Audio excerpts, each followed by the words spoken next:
साथियों नमस्कार। कैसे हो आप सभी? बहुत बढ़िया होंगे साथियों। एक बार फिर स्वागत है आपका कोटा ऑनलाइन यूट्यूब चैनल पर आपके दोस्त मुकेश नागर के साथ। फिर मिलते हैं साथियों।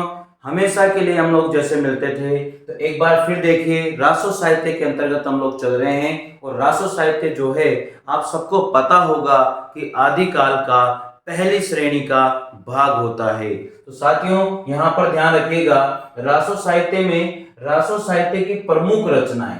अब प्रमुख रचनाएं कौन कौन सी रचनाएं हम लोगों को इस रासो साहित्य में पढ़ना है। सबसे पहले हम लोगों ने देखा कि रासो शब्द की उत्पत्ति कैसे हुई। उसके पहले हम लोगों ने देखा था कि आदिकाल का नामकरण किस किस ने क्या क्या किया, और रासो साहित्य की प्रवृत्तियां और रासो साहित्य की विशेषताएं हम लोगों ने जानी थी इससे पहले वाले वीडियो में। तो साथियों आज हम लोग देखेंगे कि रासो साहित्य की जो प्रमुख रचनाएं हैं, कि इन पूरे के पूरे जो रासो साहित्य उसमें किन किन रचनाओं को सम्मिलित किया गया है और किन किन रचनाओं का इसमें सबसे इंपॉर्टेंस रहा है। तो आज हम लोग जो है इन पूरी रचनाओं के बारे में जानकारी प्राप्त करेंगे। तो सबसे पहले है पृथ्वीराज रासो। पृथ्वीराज रासो जो रचना है, उसके जो कवि हैं वो है चंद्र बरदाई, यानी कि पृथ्वीराज रासो के जो लेखक हैं और जो इन्होंने लिखा है वो है चंद्र बरदाई। बीसल देव रासो किसके द्वारा लिखा गया है? नरपति नाहल के द्वारा लिखा गया है। याद रखना है आप लोगों को पूरी की पूरी रचनाओं के नाम और पूरे के पूरे राइटर के नाम, किसने किसको लिखा। यहां से भी एक क्वेश्चन आप लोगों को पूछा जाता है। आगे परमार रासो है, किसने लिखा? जगनिक ने। अनेक बार इस रचना के बारे में पूछा गया है, इस रचना में कौन सा रस है, इस रचना में कौन सा अलंकार है।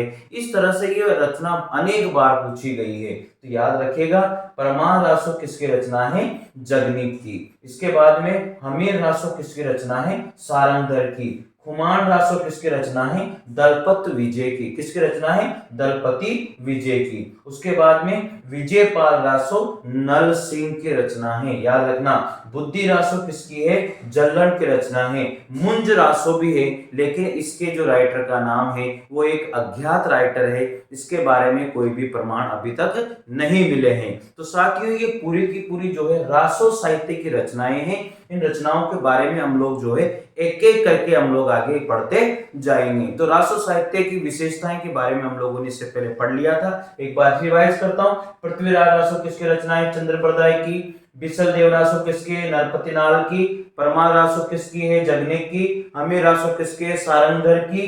कुमार रासो किसके? दलपति विजय की। उसके बाद में विजयपाल रासो किसके? नरसिंह की। बुद्धि रासो किसकी रचना है? जल्लड़ की। और मुंज रासो के बारे में अभी किसी को पता नहीं है, अज्ञात है।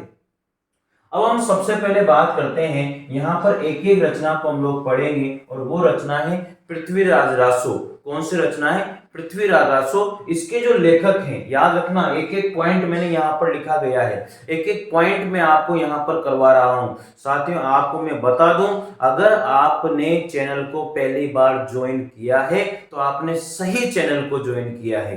तो साथियों एक बार जरूर सब्सक्राइब कीजिए, लाइक कीजिए और अपने इस दोस्त को जरूर प्यार दीजिए। साथियों आपका एक सब्सक्राइबर, आपका एक प्यार जो है मुझे हमेशा मोटिवेशन देता है, मुझे प्रोत्साहित करता है। और इस तरह के नोट्स आप लोगों को मैं इस चैनल पर पूरे के पूरे नोट्स हिंदी साहित्य के करवाने वाला हूं।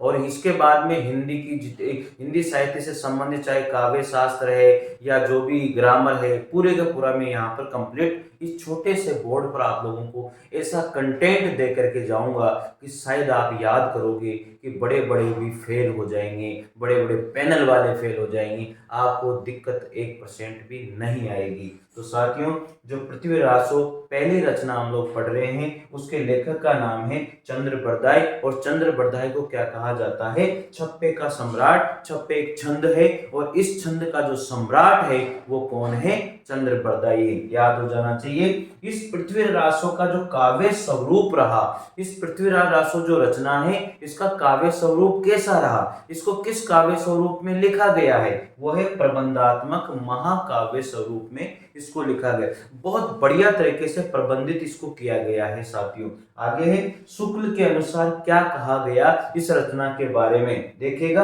हिंदी साहित्य का प्रथम महाकाव्य आचार्य रामचंद्र शुक्ल जो है चंद्रबरदाई को और पृथ्वीराज रासो के बारे में कुछ बताते हैं और ये क्या कहते हैं कि जो पृथ्वीराज रासो जो रचना है, ये मैं इसको प्रथम हिंदी साहित्य का क्या मानता हूं, प्रथम महाकाव्य मानता हूं, और जो चंद्रबरदाई है उसे मैं प्रथम महाकवि मानता हूं। ऐसा कौन मानते हैं? आचार्य रामचंद्र शुक्ल के द्वारा माना गया है साथियों। मेरे हिसाब से साथियों आप लोगों को बहुत अच्छा लग रहा होगा, और मैं जहां तक मैं सोच पा रहा हूं कि शायद ये कंटेंट आपको अच्छे से अच्छा मैं उपलब्ध करा रहा हूं। साथियों अगर आप लोग जो भी स्टूडेंट इसको पढ़ रहा है, एक बार कमेंट करके जरूर मुझे बताइए कि सर बहुत अच्छा कंटेंट है, आप कंटिन्यू आप इसे रखिए। तो साथियों मुझे भी एक मोटिवेशन मिलेगा और आप लोगों के लिए इस तरह का कंटेंट मैं लेकर के आता रहता हूं। तो साथियों एक बात ये जरूर है कि शायद आपको मेरी मेहनत जरूर पसंद आएगी। आगे है नरोत्तम स्वामी। नरोत्तम स्वामी जो है मुक्तक रचना मानते हैं, इसे खुली हुई रचना मानते हैं। मुक्तक रचना यानी कि किसी छंद में, किसी रस में, ऐसे किसी में भी इसको बांधा नहीं गया है, बिल्कुल एक मुक्तक रूप में लिखा गया है, बिल्कुल अलग, मतलब कोई टेंशन वाली बात ही नहीं है, जैसे मन में आया वैसे ही इसमें लिख दिया है। तो बहुत अच्छी बात है, ऐसे ही होना चाहिए, बंधा हुआ नहीं होना चाहिए।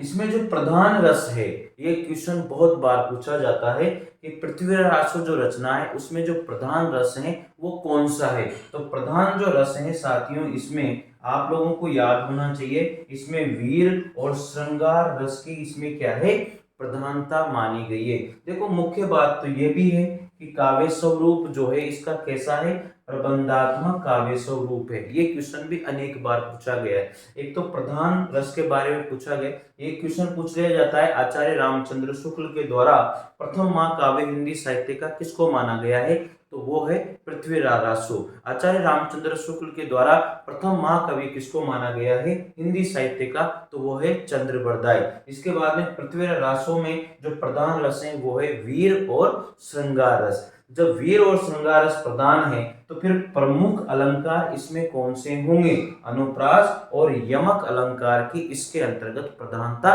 रही है। किसकी प्रधानता रही, प्रमुख अलंकार अनुप्रास अलंकार की, यानी कि जहां पर एक ही वर्ण बार बार रिपीट होता है वहां पर अनुप्रास अलंकार होता है। आप लोगों को पता ही होगा ये बात। तो यमक अलंकार जहां एक ही शब्द की आवृत्ति होती है दो बार और अर्थ उसके अलग अलग होते हैं, तो वहां पर कौन सा अलंकार होता है, यमक अलंकार होता है। शायद आपको ये भी बात याद होगी। इस पृथ्वीराज रासो जो रचना है उसमें कितने पदों को सम्मिलित किया गया है, कितने श्लोक उसमें हैं, 16,300 श्लोक या 16,300 पद इसके अंतर्गत रखे गए हैं साथियों। तो ये वेरी वेरी इंपॉर्टेंट बातें हैं, इनको आप लोग ध्यान रखना है। अभी आप इसका स्क्रीनशॉट ले लीजिए।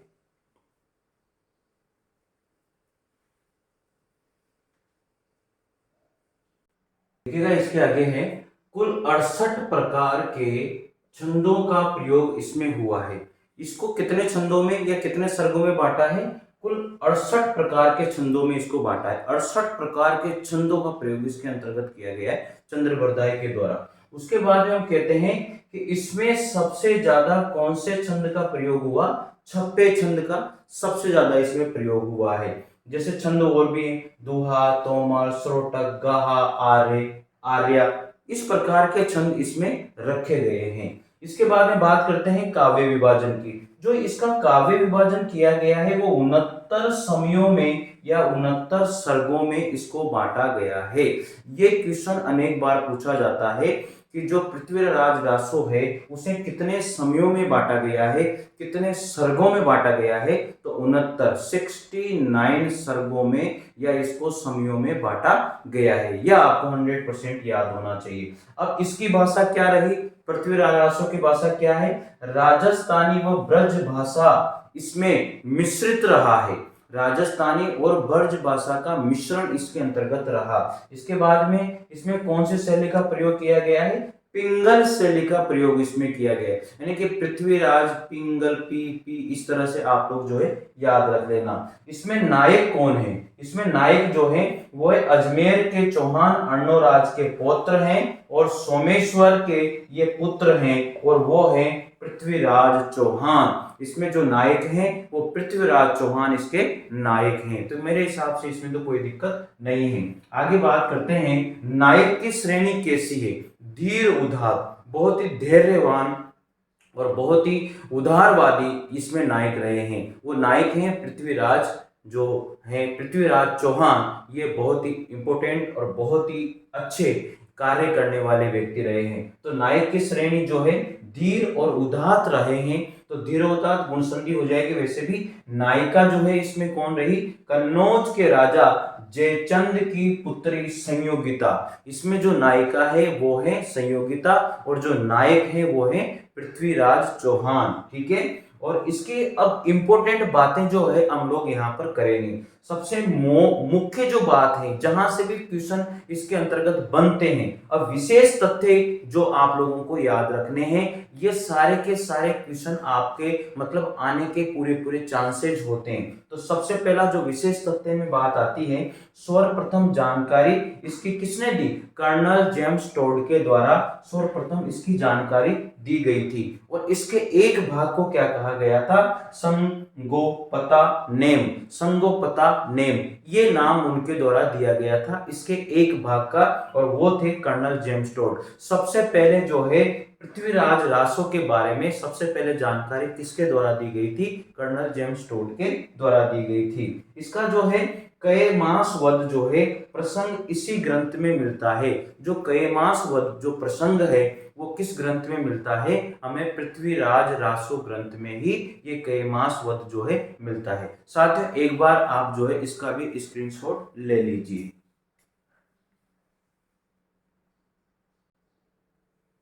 तो साथियों देखिए आगे, अब आचार्य रामचंद्र शुक्ल, डॉक्टर नगेंद्र, श्री हरि प्रसाद शास्त्री, यानी कि आचार्य रामचंद्र शुक्ल, डॉक्टर नगेंद्र और श्री हरि प्रसाद शास्त्री के अनुसार जो है इसके उत्तरार्ध भाग को, यानी कि ये जो तीन राइटर हैं, एक तो आचार्य रामचंद्र शुक्ल, डॉक्टर नगेंद्र और श्री हरि प्रसाद शास्त्री, यानी कि पृथ्वीराज रासो जो है इसके उत्तरार्ध भाग को, यानी कि जो इसका भाग है उत्तरार्ध वाला, उस भाग को क्या कहा जाए? जल्लण ने पूर्ण किया था। इनके द्वारा ऐसा माना गया है कि जो आचार्य शुक्ल हैं, डॉक्टर नगेंद्र हैं, हरिप्रसाद शास्त्री है, ये कहते हैं कि जो पृथ्वीराज रासो है, ये जो पृथ्वीराज रासो है, रासो ग्रंथ है, महाकाव्य, जो आचार्य रामचंद्र शुक्ल इसको प्रथम हिंदी साहित्य का महाकाव्य मानते हैं, इसका जो उत्तरार्ध भाग है यानी कि बाद वाला जो भाग है उसको पूर्ण किसने किया? तो ये लोग मानते हैं शायद जल्लण ने इसको पूर्ण किया था। और इसके लिए एक पंक्ति भी यहाँ पर दी गई है,